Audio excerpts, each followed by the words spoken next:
प्रदेश के सागर में एक आदमी को लोगों ने घेर लिया और फिर उसकी जमकर पिटाई कर दी। इस दौरान किसी ने पिटाई का वीडियो बना लिया और वायरल कर दिया। एक आदमी जमीन पर बैठा नजर आता है। उसके चारों तरफ लोगों की भीड़ दिखती है। वो आदमी लगातार हाथ जोड़कर माफी मांगता दिखा, लेकिन फिर बीच सड़क पर ही भीड़ ने इंसाफ करना शुरू कर दिया। भीड़ में मौजूद लोगों ने उस आदमी पर थप्पड़ बरसाने शुरू कर दिए। किसी ने अधेड़ को लात घूंसों से पीटा। पिट रहे आदमी पर आरोप था कि उसने एक लड़की से छेड़खानी की, जिसके बाद लड़की ने विरोध किया और बदतमीजी करने लगा, जिसके बाद लोगों ने आरोपी को घेर लिया और फिर जमकर उसकी पिटाई की। राजस्थान के करौली में बेखौफ चोरों ने चोरी की घटना को अंजाम दिया। सिर्फ 3 मिनट के अंदर दुकान में रखे मोबाइल पर उन्होंने हाथ साफ कर लिया, लेकिन चोरी की ये पूरी घटना सीसीटीवी में कैद हो गई। सीसीटीवी में कैद फुटेज में एक चोर पूरी दुकान में इधर उधर भागता दिखा और हर एक चीज को खंगाल रहा था। थोड़ी ही देर बाद टेबल के पीछे से एक और चोर निकल आया, जो हर रैक को तेजी से खोल रहा था और सिर्फ 3 मिनट के अंदर चोरों ने लाखों रुपए के मोबाइल फोन पर हाथ साफ कर लिया। करौली के हिंडौन सिटी में मोबाइल की दुकान को 3 चोरों ने निशाना बनाया। सुबह दुकान का शटर खुला मिलने पर मालिक को जानकारी दी। पुलिस ने जब सीसीटीवी खंगाला तो चोरों का कारनामा सामने आया, जिसमें चोर करीब 40 मोबाइल लेकर फरार हो गए। वहीं चोरी की इस घटना के बाद व्यापारी गुस्से में दिखे तो पुलिस की कार्यशैली पर सवाल उठाए। पूर्व विधायक अनंत सिंह को अदालत से झटका लगा। आरजेडी के पूर्व विधायक अनंत सिंह के घर से हथियार मिलने के एक और मामले में पटना की एमपी एमएलए कोर्ट ने 10 साल की सजा सुनाई। जम्मू कश्मीर के पहलगाम में अमरनाथ जा रहे कुछ श्रद्धालु एक सड़क हादसे के दौरान घायल हो गए, जिन्हें बाद में अस्पताल में भर्ती करवाया गया। चीन में जारी कोरोना बंदिशों की वजह से इस साल भी शंघाई मास्टर्स टेनिस टूर्नामेंट रद्द हो गया।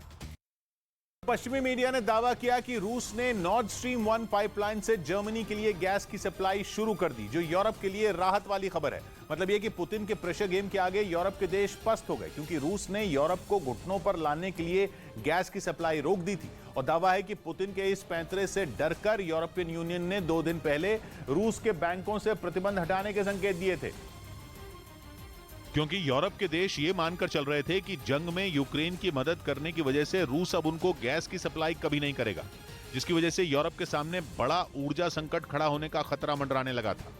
पश्चिमी मीडिया का दावा है कि इसी डर से यूरोपियन यूनियन ने रूस पर लगे प्रतिबंधों में ढील देने का ऐलान कर दिया, जिसके बाद पुतिन ने भी बड़ा दांव खेलते हुए जर्मनी के लिए गैस की सप्लाई शुरू कर दी।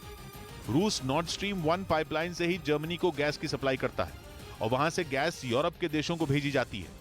असल में 11 जुलाई से बाल्टिक सागर के नीचे से जर्मनी को जाने वाली नॉर्ड स्ट्रीम 1 पाइपलाइन से गैस की सप्लाई ठप कर दी गई थी, जबकि उससे पहले नॉर्ड स्ट्रीम 1 पाइपलाइन से सिर्फ 60% गैस ही रूस से सप्लाई की जा रही थी।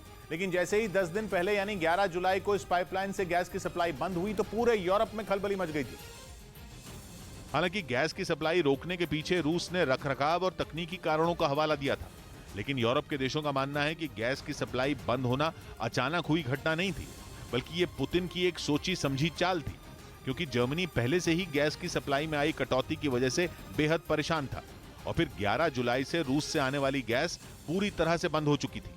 ऐसे में जर्मनी को यह डर सताने लगा था कि अगर जल्द ही गैस की सप्लाई शुरू नहीं हुई तो उसकी अर्थव्यवस्था चौपट हो जाएगी। मतलब यह कि रूस की तरफ से गैस की सप्लाई रोकने की वजह से जर्मनी तिलमिला गया था। उसे यह लगने लगा था कि रूस अब नॉर्ड स्ट्रीम 1 पाइपलाइन को किसी भी कीमत पर नहीं खोलने वाला है, क्योंकि यूक्रेन जंग शुरू होने के बाद जर्मनी ने रूस की नॉर्ड स्ट्रीम 2 पाइपलाइन को शुरू करने से इनकार कर दिया था। समंदर में बिछाई गई ये एक ऐसी पाइपलाइन थी जिससे रूस यूरोप तक गैस की सप्लाई दुगनी करने वाला था, जिसे फरवरी में ही शुरू किया जाना था। लेकिन यूक्रेन जंग की वजह से जर्मनी ने इस पाइपलाइन को हरी झंडी नहीं दिखाई थी, जिससे रूस का पूरा गणित ही बिगड़ गया था। माना जा रहा है कि नॉर्ड स्ट्रीम 1 पाइपलाइन से गैस की सप्लाई कम करना पुतिन का नया प्रेशर गेम था। ऐसा प्रेशर गेम जिसमें फंसकर यूरोपियन यूनियन उस पर लगे प्रतिबंधों को खत्म करने पर मजबूर हो गया। और हुआ भी कुछ ऐसा ही, क्योंकि दावा है कि पुतिन ने जैसे ही गैस की सप्लाई रोकी, यूरोपियन यूनियन ने रूस के बैंकों से प्रतिबंध हटाने का ऐलान कर दिया। मतलब ये कि पुतिन की चाल के आगे पश्चिमी देश पस्त हो गए। पंजाबी सिंगर सिद्धू मूसेवाला की हत्या करने वाले शूटर्स मनप्रीत और जगरूप को पंजाब पुलिस ने एनकाउंटर में ढेर कर दिया। इस दौरान काफी देर तक संघर्ष चलता रहा था। एनकाउंटर में शामिल अमृतसर के डीसीपी एमएस भुल्लर ने क्या कुछ कहा, सुनाते हैं आपको।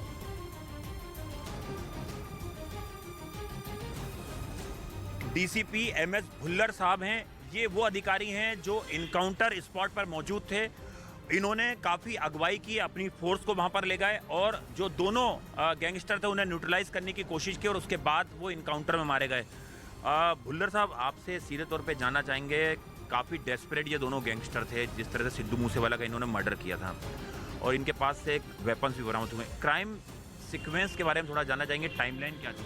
देखिए, जब हमारी AGTF की टीम और मानसा पुलिस की टीम ने ज्वाइंटली इनको, इसमें हमारे अमृतसर कमिश्नर पुलिस के भी 2 ऑफिसर्स थे, इनको जब उन्होंने कॉर्डन कर लिया था, रेड के लिए अंदर गया तो उन्होंने पहले फायरिंग शुरू कर दी, जो हमारे एक लड़के के टांग में गोली लगी और उससे वो जख्मी हो गया। उसके बाद हमारे एक ऑफिसर ने हमें कॉल की, तो उसके बाद हमने रश किया उस तरफ।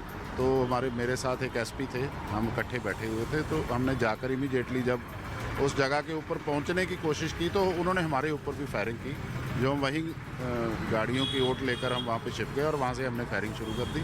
तो ये तकरीबन 11 बजे शुरू हुआ, 11:45 के करीब हमने सारी तरफ से इनको कॉर्डन कर लिया था और 4:30 बजे तक जो ये सारा जो है इनकाउंटर है, हमारा लाइव इनकाउंटर ये चला।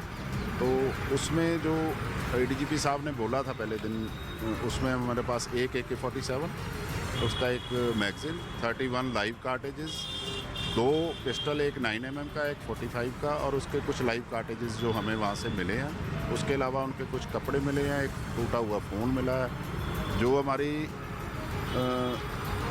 फोरेंसिक टीम है वो कल बारिश पड़ने की वजह से कुछ प्रॉब्लम आ गई है और हमने उसे अभी कॉर्डन किया हुआ है। जब ये बारिश का पानी ख़त्म हो जाएगा तो दोबारा उसको सर्च करेंगे। सर, आपके एक पुलिस अधिकारी के एक जवान की जान बची एक मोबाइल फ़ोन के ज़रिए, वो कैसे बची सर?